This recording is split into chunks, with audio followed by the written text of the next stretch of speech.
And Brode says, you should drink more beer. That's Fargo and my buddy Gord.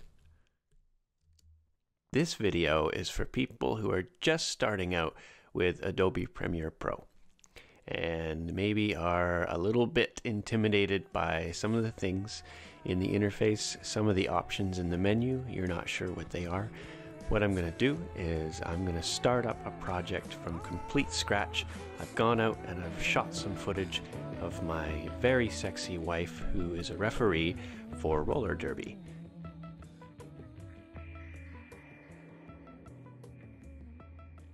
Before I even open Adobe Premiere Pro, I will go in and make sure that I have everything set up on my computer.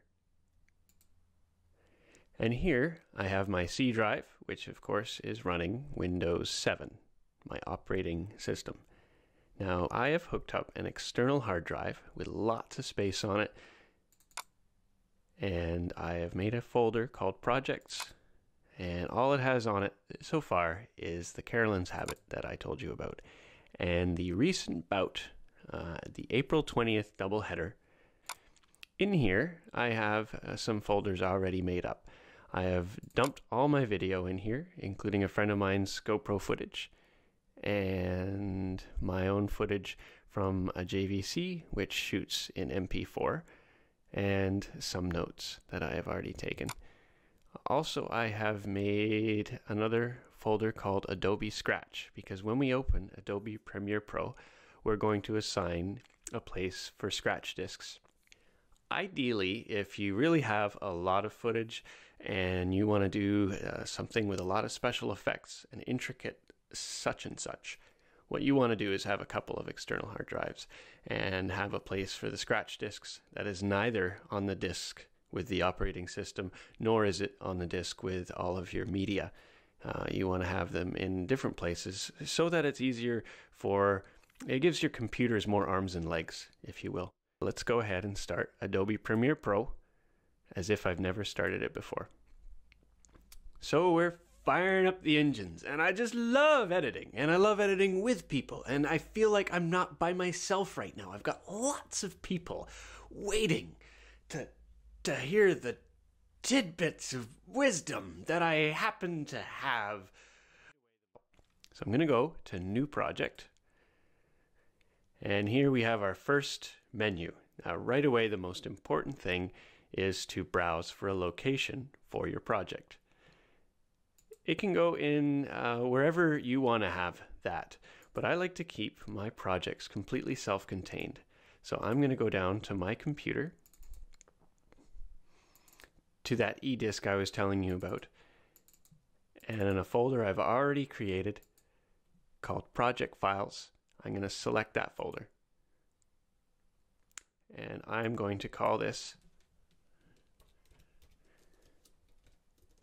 420 Punch Up. Guess what that means? Now you have some other options in this menu, and of course the video rendering and playback is deselected.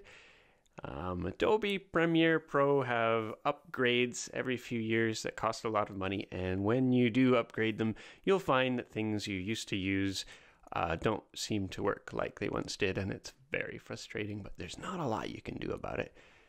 You got to roll with the punches a lot of the times, and here's one for time code. Do you use feet? Do you use frames? It's just the display format, and a lot of people do use time code because they've done offline edit lists, and every frame is assigned quite an intricate number, and you can use those numbers as reference. It's burned right into the video footage.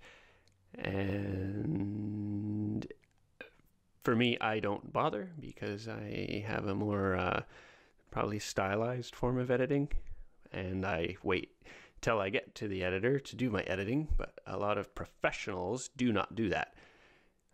Display format, audio samples, or milliseconds, not really important.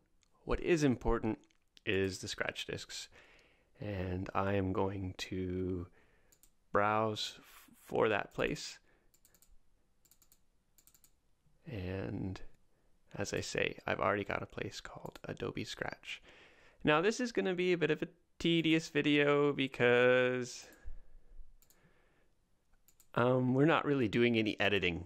I'm just showing you how to set things up.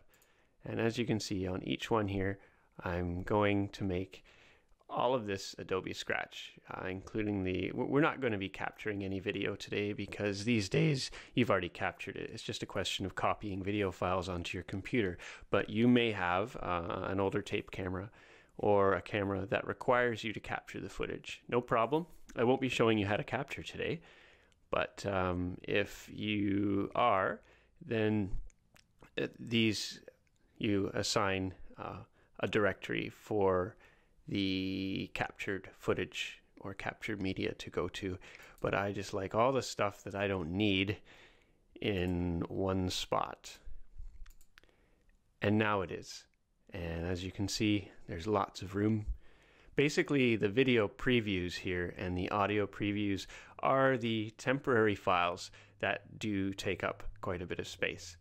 And now everything is set. I'm going to click OK. We are not out of the menus yet before you can even start doing any editing of any kind. You have this. For those of you who don't know, a sequence is a timeline. And the sequence allows you to have more than one timeline in one project. What is the bulk of your footage? What's your main camera? And if you're lucky enough to be able to find your camera installed in the Adobe Premiere Pro sequence presets, you are a very lucky person. Sony uses AV-CHD, and this is a way to help you interpret your footage as well.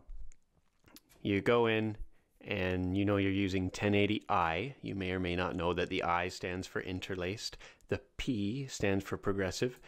The world is moving to progressive. So let's just say you're using full HD Sony camcorder that shoots in AV-CHD and you managed to get one that shoots in 60p. You would use this preset. However, it is not essential that you choose a preset. And here you can adjust settings of that preset.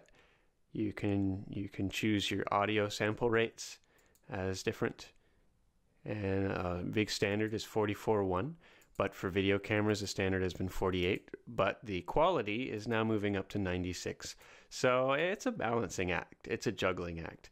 And here for video previews, if you have a fast computer and you like to see things as good as they are, you would hit this. Oh, but look, it's warning you that that's going to take up a lot of memory, and maybe you don't want to do that. It's just for you to see. It doesn't affect your final product yet.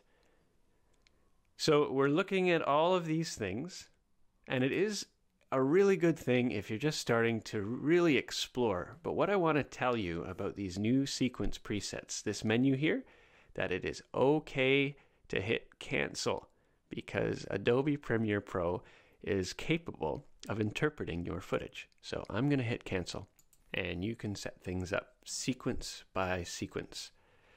Now here we have a blank screen, and that's important because you start with a clean slate, and I like to end not with a clean slate, with a full pantry. Pardon the metaphor. I'm hungry. I'm going to take a sip of coffee.